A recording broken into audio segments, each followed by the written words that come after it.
Lakers find themselves 9th in the West. But the question is, how far can they go this year?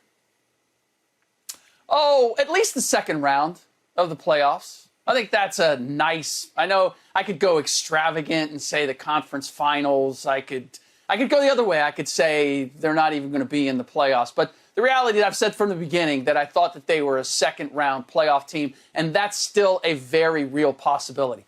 I know things look really grim right now. Let's not forget, first of all, Anthony Davis was not playing and has not been playing.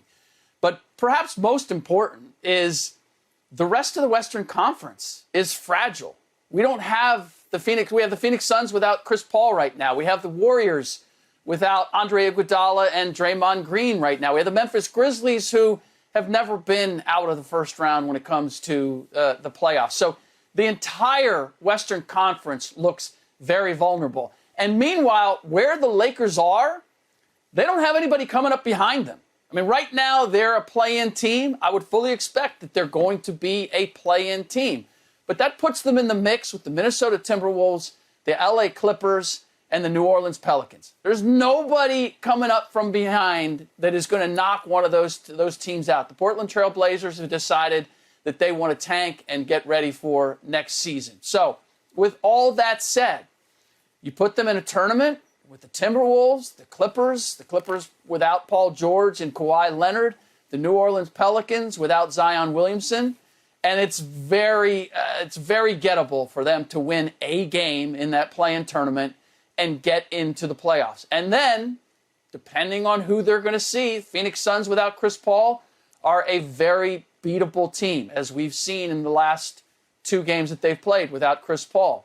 Golden State Warriors without Andre Iguodala and Draymond Green are not the same team, giving up 21-point leads or 19-point leads in the fourth quarter to the Dallas Mavericks. So the door is still wide open. As bad as they look, as lifeless as they looked against the New Orleans Pelicans, we're still 4 or 5 weeks away from them having to be what they need to be.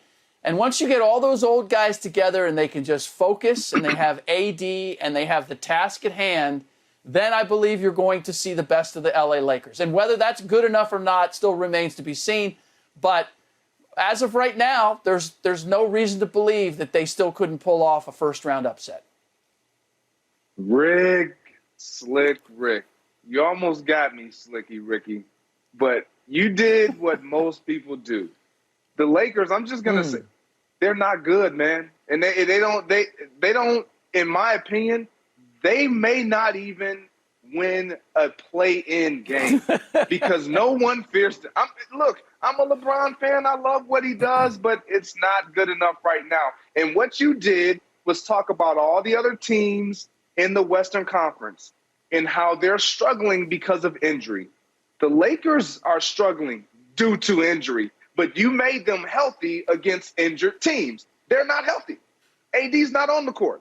Chris Paul's not on the court. So as we see the Lakers right now and what they're presenting, look at last night. You think the New Orleans Pelicans in a play-in game are going to be afraid to play that team? No, they're not. And they will believe that they can beat that team. Experience or not, when you get to this point where you're playing as poorly as the LA Lakers, everyone wants you. Everyone wants your blood because you were just on top. And all the expectations were that you were going to be this great team, even this year. And they have fallen apart. Now, you can talk about, like I said, the Phoenix Suns. You can talk about the LA Clippers. All these teams that you talk about continue to beat the Lakers, whether they're healthy or not. And so with that being my history and track record all season long, how can I buy into this team that is just LeBron James-centric in year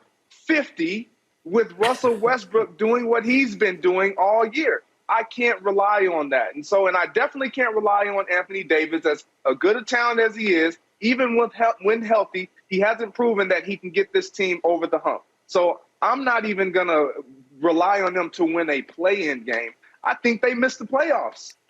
I like it, Greg. Russell Westbrook doing what he's been doing. 7 turnovers, 1 assist last night. But I promised a friend I would not crush Westbrook this week, so I got to hold myself to that. But the question was, how far can they go? And, Rick is kind of there. He almost got there. Rick will help nudge you over the finish line with a healthy LeBron and Anthony Davis. Thank you, AD. With a healthy LeBron and Anthony Davis, they will win the championship. But they have to be healthy. That's the only problem.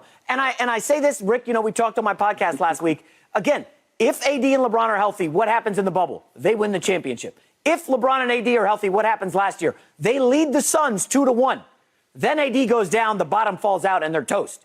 Right now, Anthony Davis is out. So I don't want to hear about, the sky is falling. The Clippers beat them. The sky is falling. They lost to the Pelicans by 30. Well, of course, they're missing Anthony Davis. Now the question becomes, can Frank Vogel, yes, Frank Vogel, figure this out? I had the great stats team here at Undisputed dig this up for me.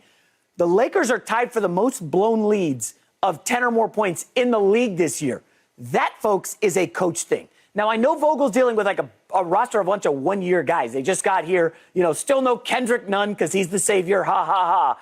But if I told you, Greg and Rick, back in November, that Stanley Johnson and Austin Reeves would be playing pivotal roles for the Lakers heading into the play-in tournament, you would have laughed. You would have said, Austin Reeves, the undrafted kid out of Oklahoma? Stanley Johnson, the guy who, was a total disaster in Detroit. I don't want to crush him, but go look up the history of him in Detroit. He was a first-round pick, lottery guy. It just did not work out. That's who Frank Vogel's playing. Vogel has a lot to figure out. I think the first move is move Westbrook to the bench. Make him your sixth man. He's not going to like it. Hey, you don't like it? Go home. Fine. We'll figure it out without you. But right now, the Lakers are not in a good position, as Greg said. And, Rick, you did miss this. 22 games left. They're only 2.5 up on the Pelicans for the final play-in spot. So there's an actual chance that they miss the playoffs. That's on the table right now. But if AD gets healthy, it's fine. I know that's a massive range, miss the playoffs or win the championship. But that's the reality when you've got Anthony Davis, a top 10, top 12 player in the league, injured, Rick. That's just the reality of the Lakers right now. Yeah, but the Pelicans are in the play-in tournament, so it's not a matter of what they're up on them. It's how many games they're up on the Portland Trailblazers. Yeah. Whether it's 9th or 10th, they're in the mix. You guys have given me a lot to unpack here. I'm going to try to do it as succinctly as I possibly can. J-Mac, you said champ. Did I hear you correctly? You were saying they could win the If you have championship? LeBron, you're in the mix for the championship. That's a fact. Did you say that with your chest, or were you trying to sneak that in the back door? What? Rocked up chest. Yes, sir. I'm not ready to go quite that far because one of the reasons, and you put all this on Frank Vogel, okay? I believe the Indiana Pacers are the other team that has had the most blown leads in the league, and they're coached by Rick Carlisle. And if you're going to tell me that Rick Carlisle is not a good coach, then we have a whole they other don't have talent. Don't bring up the Indiana Pacers. Come on. Exactly. And you just mentioned it. You just mentioned that Frank Vogel is having to play Stanley Johnson and Austin Reeves. What part of his coaching is this is the personnel that I have to play? Three Hall of Famers? I don't have my other personnel. And if he's not playing Austin Reeves and Stanley Johnson, then who are you suggesting that he should play in order for this team to win a championship? I don't know. Maybe the guys LeBron brought in? Okay, like? The guys Pelinka brought in? Carmelo Anthony, he's been hurt. Trevor Ariza, he's been hurt. At some point, Greg and Rick, you got to face has had to play Lakers these guys. Injuries have impacted these guys.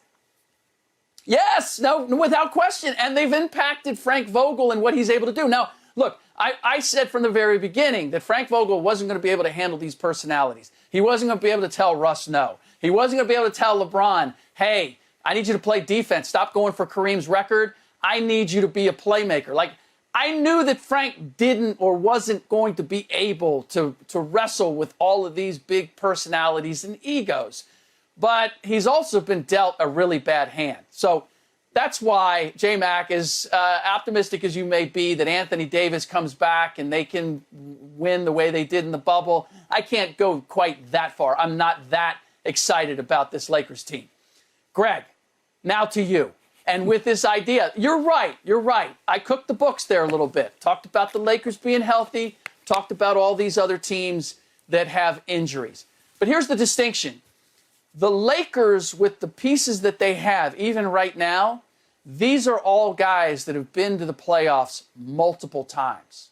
When you look at the Suns and you look at the Warriors and who they're leaning on, especially when it comes to the Warriors, they're leaning on a lot of guys that haven't been there before. And you're saying, yes, that the Lakers don't have that intimidation factor that they've had in the past. I agree with you. They don't right now, because all of these guys with the Warriors, the young guys with the Warriors, young guys with the Suns, they're all this is new. They're not scared of the Lakers in the regular season because this is a familiar place. And I'll take the Suns out of it because of the run that they made last year, specifically the Warriors and the Memphis Grizzlies. A lot of guys who have not made deep playoff runs that they're leaning on right now. And I don't know about you, Greg, but when I'm going to a place that I've never been before, no matter how good of a driver I am, like I drive a little more cautiously, trying to check the street addresses and did I need to take a turn there? I'm a little more cautious when I'm in a place that I've never been before. Lakers have been here plenty of times before, so they're going to be comfortable in the playoffs where the Grizzlies and the Juan Toscano Andersons and even the Andrew Wiggins and the Jordan Pooles are not going to have that same comfort level because they faced the Lakers in the regular season. They haven't faced the Lakers in the postseason. And you know this as much as anybody. Regular season is not the same as playoffs. There's a different vibe. There's a different pressure level. There's a different attention to detail. There we go. And that's where I can still see the Lakers having the opportunity to still do something as bad as they look right now. There we go. I'll be super quick. You said there's a different pressure level. Yes, there is. And just like all those other teams, the Lakers will be going into a play-in with one shot. Yes, you have LeBron. He understands what it takes, and he's been able to overcome all types of adversity and hurdles and pit holes. Yes, but it's not just about LeBron James. You got Russell Westbrook, who has played un-Russell Westbrook at the front end of his career, like I'll be as gentle as I can be for the Los Angeles Lakers. And if he continues to play like this, you think that, oh, it's the playoffs. Now he's going to turn it up a notch. Oh, no, he's going to feel even more pressure to shoot better from the field, to actually make plays and not turn the ball over. There's going to be more pressure because the expectation will be that you guys should win. You're supposed to win. I've been in those locker rooms. You guys understand that the Lakers are going to be told, guys, this is a game for us to win. We can't sleep on this team. The opposing opponent is going to be saying the exact opposite. These guys are expected to win. We're not even supposed to be here. They have all the pressure on them. We're playing with house money. And they play looser. You get a Russell Westbrook. And I'm not saying LeBron James because we know what we're going to get from him. But the rest of this supporting cast, I don't think that they're built to endure that type of pressure. Not this year, not with what we've seen. It's not going to happen, Rick. Greg, this is the beauty of how bad the Lakers are. We're no longer, outside of J Mac, who has them winning a championship, and I'm going to put that over here. If AD's healthy, let's remember. Nobody's expecting anything from them. The Lakers faithful at this point are saying, real, Rick. Get trade out of town. LeBron James. Let's tear this down and start over. So I'm just looking at it. No expectations on the Lakers, and they have to play either the Clippers. They have to beat either the Clippers, the Pelicans, or the Timberwolves. One game in order to get into the playoffs. Thank you for watching. You can subscribe here to get the latest from the show, and be sure to check out more of the best clips from Undisputed, or go watch a few other segments from our other shows on FS1.